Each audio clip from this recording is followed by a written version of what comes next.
Di video kali ini saya mau menceritakan kegiatan pengabdian kepada masyarakat ya, karena saya profesinya sebagai dosen jadi wajib tridharma perguruan tinggi, dan ada pembelajaran, penelitian dan pengabdian. Nah, itu salah satunya.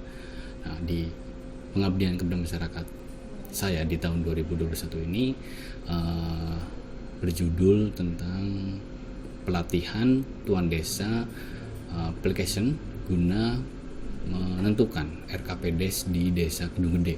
Ya, itu judulnya.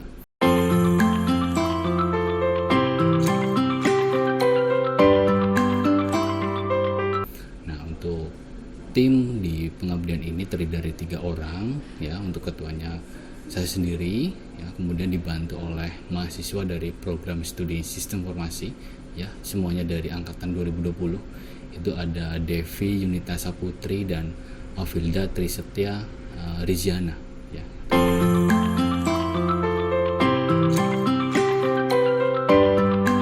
Pada role aslinya ya, memang secara role aslinya itu dari level atau dari kalangan tingkat RT dulu ya. RT mengumpulkan warganya, kemudian menerima masukan, aspirasi atau rencana kerja yang warga inginkan di setiap RT. Kemudian ketua RT itu menentukan atau membuat prioritas usulan yang nanti akan dirapatkan kembali di tingkat dusun kayak gitu. Dan nanti di tingkat dusun juga akan diprioritaskan kembali di setiap RT-nya kayak gitu ya. Jadi nanti kepala dusun itu akan menampung aspirasi atau rencana kerja dari ketua RT yang sudah ditentukan gitu di setiap RT-nya masing-masing kayak gitu. Kemudian seterusnya dari kepala dusun itu akan menentukan kembali dari kira-kira di setiap RT-nya itu apakah ada aspirasi yang sama, kemudian dimusyawarahkan apakah ini perlu dilaksanakan di tahun selanjutnya atau ada rencana kerja yang mungkin lebih prioritas kayak gitu ya. Kemudian dari situ kepala dusun akan memilih 3 atau sampai 10 ya, minimal 3 sampai 10 aspirasi atau rencana kerja yang nanti akan dimusyawarahkan ke tingkat yang lebih tinggi, yaitu musyawarah desa gitu. Nanti dari musyawarah desa itu akan berkumpul sama perangkat desa ya, kemudian dari Ibu PKK Karang Taruna, kemudian dari bagian kesehatan ya yang diwakili oleh bidan desa, kemudian ada BUMDes, ada BPD. Nah, itu semuanya akan menyusun atau mengusulkan rencana kerja gitu di tahun selanjutnya nanti. Nah, di sistem yang kami buat sebagai solusinya itu akan membantu pemerintahan desa menentukan mana prioritas rencana atau anggaran kerja yang akan diusulkan ke pemerintah daerah kayak gitu. Itu salah satu fungsinya seperti itu, karena dilihat juga karena di tahun 2020 sampai 2021 itu sedang pandemi, akhirnya itu yang namanya rapat-rapat sedikit dibatasi gitu pesertanya. Maka kami sebagai tim itu memberikan solusi adanya aplikasi website yang membantu pemerintah desa untuk menentukan prioritas rencana kerja gitu, agar yang mungkin masyarakat tidak bisa ikut rapat tapi tetap bisa memberikan usulan atau rencana kerja di tahun selanjutnya seperti itu ya. Nah, di sini kami sudah membuat aplikasinya ya, sudah disosialisasikan. Itu juga didukung dengan SDM kayak gitu ya. SDM di sana itu sudah melek teknologi ternyata kayak gitu.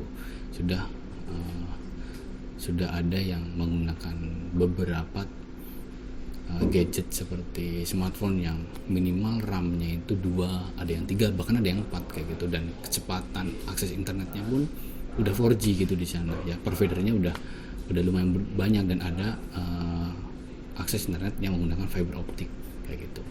Berarti kan kami sebagai tim mengusulkan atau mencoba memberikan solusi yang berbasis website yang online, berarti udah tepat kayak gitu ya, sudah tepat aplikasinya.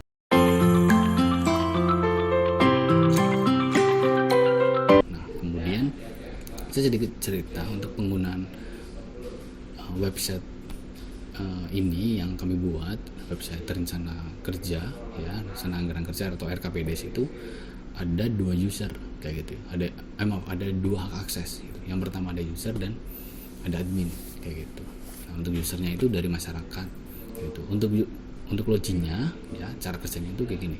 User atau masyarakat login terlebih dahulu kayak gitu ya, menggunakan nick. Ya, nick yang ada di KTP, kemudian password masih default. Nah, tapi di aplikasi tersebut diberikan fasilitas boleh mengganti passwordnya. Nah, ini kan menggunakan nick. Kemudian bagaimana kalau nicknya itu beda desa kayak gitu ya, bukan asli warga desa Kedungde. Nah, itu tidak bisa login karena nick yang diinputkan adalah sesuai dengan data penduduk yang ada di desa Kedungde. Maka bagi mereka yang sudah terdaftar di Kedungde atau nicknya masih di Kedungde, maka otomatis dia bisa login kayak gitu. Kemudian default passwordnya juga sudah diberikan ke semua warga gitu, tinggal dipakai aja. Kemudian di aplikasi tersebut sebenarnya tidak hanya di anggaran, ada juga yang lain ya, ada menu, fitur, surat kayak gitu, dan bantuan segala macam. Nah, jadi di sini kalau sekali login itu banyak fiturnya. Kemudian tapi kalau fokus ke anggaran berarti tinggal pilih menu anggaran kayak gitu ya. Kemudian dari masyarakat, kalau udah memilih menu anggaran, kemudian di situ nanti di dashboardnya anggaran akan terlihat aspirasi yang sudah diinputkan atau dipilih oleh masyarakat sebelumnya kayak gitu, oleh warga sebelumnya, itu udah tertera. Kemudian kalau dari aspirasi yang sudah ada, selanjutnya kok kita mau menginputkan ternyata tidak ada yang sesuai yang kita inginkan, berarti kita bisa memilih pilihan aspirasi yang diinginkan sesuai dengan kita kayak gitu.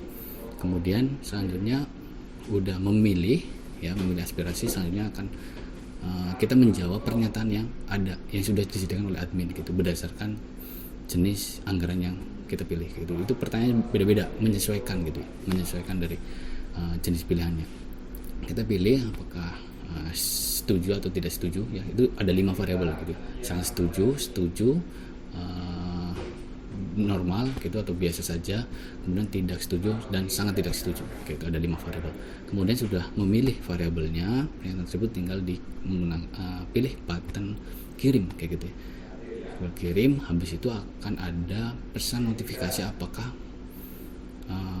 aspirasinya dan jawabannya akan disimpan, kemudian nanti akan terkirim ke admin gitu. Kalau udah sesuai atau sudah setuju, tinggal diklik aja simpan. Habis itu akan terkoneksi atau terdistribusi ke hak akses admin. Nanti di admin ya, di super admin itu di menu anggarannya akan terlihat ya, oh ini ada aspirasi yang baru, kira-kira apakah perlu di ACC, di pending atau di cancel. Kalau di cancel berarti dia akan dihilangkan gitu dari menu. Kemudian kalau di ACC nanti akan naik ya, statusnya akan naik ke menu prioritas kayak gitu. Nah, di menu prioritas ini juga nantinya ditentukan apakah kira-kira setuju atau tidak oleh pemerintahan desa. Kalau berarti disetujui, berarti nanti akan ditulis di pengajuan ya ke pemerintahan desa. Kemudian kalau di pending berarti akan tertahan di situ juga di usulan yang ada. Terus tadi saya coba tarik lagi sebelum admin melakukan ACC, pending dan cancel itu bisa melihat ya kondisi terakhir ya yang diusulkan. Contohnya gini, ada kerusakan jalan gitu, warga mengusulkan ini ada perbaikan jalan. Nah, itu di situ akan tertera juga foto kondisi jalan terakhir. Jadi warga bisa melakukan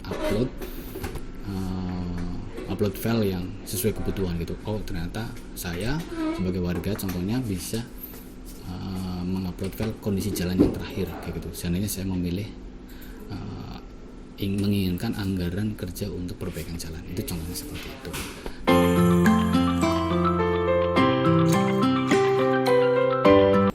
Oh ya, satu lagi untuk kegiatan pengabdian kepada masyarakat ini, luarannya itu saya alhamdulillah ada 3 ya. Yang pertama ada publikasi media cetak, itu di Radar Banyumas. Kemudian ada video YouTube. Kemudian yang ketiga itu adalah jurnal pengabdian gitu kepada masyarakat. Nah, nanti untuk Radar Banyumas sama jurnal pengabdian nanti akan saya cantumkan di deskripsi kayak gitu. Dan tidak lupa juga saya ucapkan terima kasih untuk kegiatan pengabdian kepada masyarakat di tahun 2021 ini. Saya didanai oleh pihak kampus ya, yaitu Universitas Amikom Purwokerto. Terima kasih banyak untuk pendanaannya, dan semoga di tahun berikutnya saya bisa lolos kembali untuk hibah Amikom Mitra Masyarakat. Oke, mungkin itu aja di video kali ini. Semoga bermanfaat, bisa memberikan pengetahuan atau bisa sebagai referensi kepada peneliti atau akademis atau mahasiswa yang mungkin akan meneliti atau memberikan pengabdian kepada masyarakatnya terkait rencana kerja anggaran desa gitu. Oke, semuanya terima kasih.